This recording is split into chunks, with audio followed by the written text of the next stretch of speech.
Hello everyone, welcome back in Wise Words with me, Noah.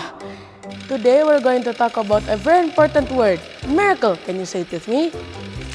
The word miracle is spelled M-I-R-A-C-L-E. Miracle in Bahasa means keajaiban. Do you know what miracle means? Let me explain it to you in a simple way.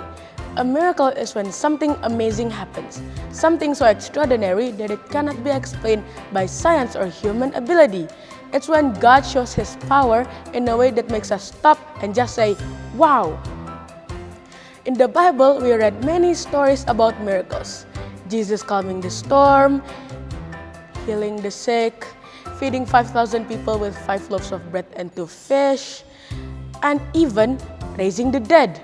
This event shows us that nothing is impossible for God. But here's something important. Miracles are not only the big dramatic events we read about. It could be God giving you peace in your heart when you're afraid. It could be receiving help at just the right time. Or even God giving you the strength to forgive someone who've hurt you.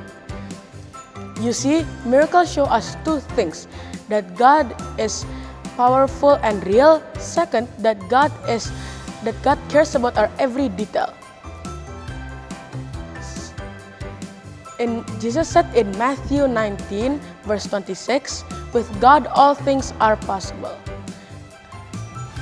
So the next time you experience something good and unexpected, remember to say thank you, Lord, for this miracle. And never forget, the biggest miracle of all is when Jesus changed our hearts, forgive our sins, and give us eternal life with Him. Thank you and God bless you. Bye!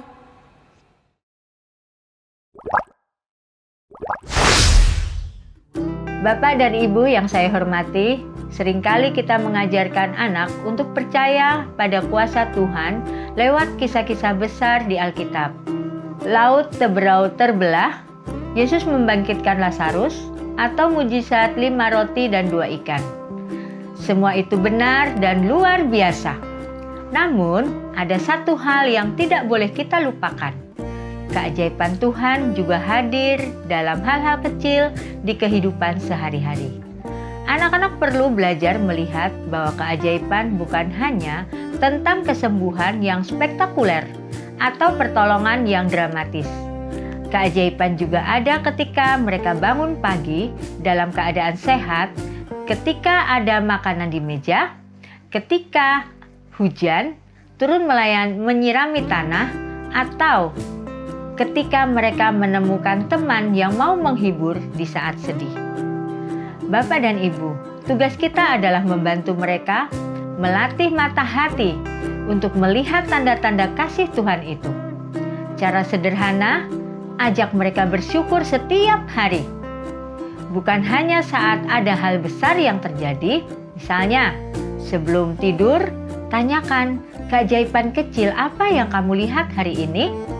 Mungkin jawabannya sederhana, seperti aku nggak takut berprestasi di kelas, atau aku masih bisa bermain bola tanpa jatuh dan sakit. Dengan cara ini, anak-anak akan mengerti bahwa Tuhan bekerja setiap saat, tidak hanya pada momen luar biasa, tetapi juga di momen-momen sederhana yang sering dianggap biasa. Bila mereka terbiasa melihat dan bersyukur untuk keajaiban kecil, maka ketika mereka menghadapi masalah besar, hati mereka akan tetap percaya dan penuh pengharapan.